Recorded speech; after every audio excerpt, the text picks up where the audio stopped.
Have you ever noticed something strange? When life goes wrong, you don't ask, what happened? You ask, why me? Why did they leave me? Why was I born like this? Why am I the one who gets ignored? Why does everyone else seem happier? Why am I never enough? That tiny question has destroyed more lives than failure itself. Because the moment you ask, why me? Your brain quietly starts searching for evidence that you're cursed.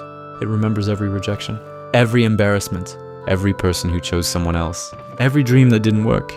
It forgets the hundreds of moments that proved you were capable. Your mind becomes a lawyer, defending a lie, and the lie is simple. Maybe life is against me. Imagine waking up inside a prison. No bars, no chains, no locked doors, just mirrors. Thousands of mirrors. Every direction you look, you only see yourself. Every mistake, every insecurity, every flaw.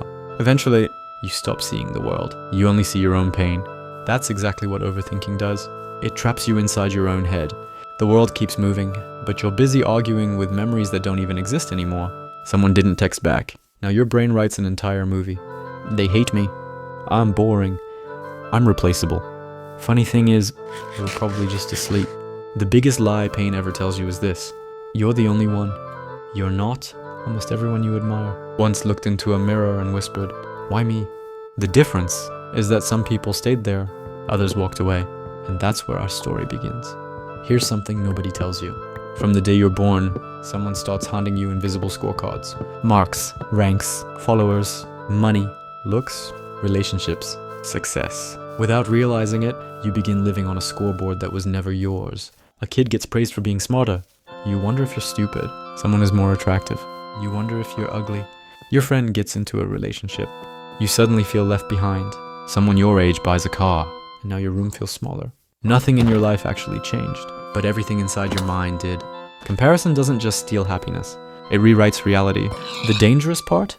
The internet feeds it every single day. You open your phone for 5 minutes and meet people showing only their best moments. The perfect body, the perfect vacation, the perfect relationship, the perfect smile. But nobody uploads the nights they cried themselves to sleep. Nobody posts the panic attack before the interview. Nobody records the silent battles inside their own head. You're comparing your entire life to someone's highlight reel. That's a game you can never win. You know what's terrifying? One day, you stop asking, will people like me? And you start asking, what's wrong with me?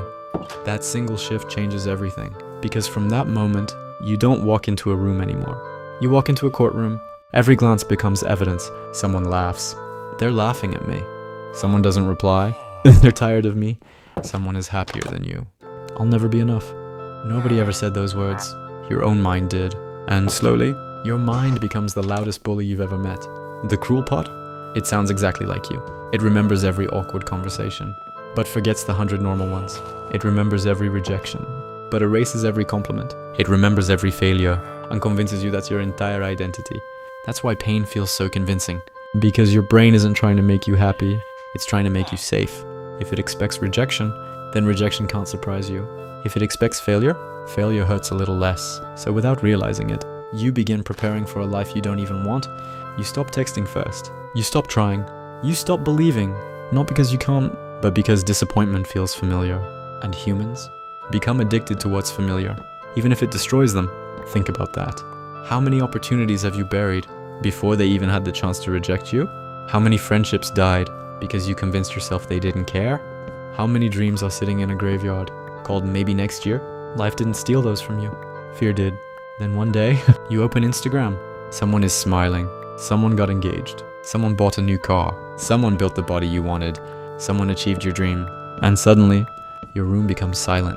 Not because they did something wrong, but because comparison has a strange way of making someone else's sunshine feel like proof of your darkness.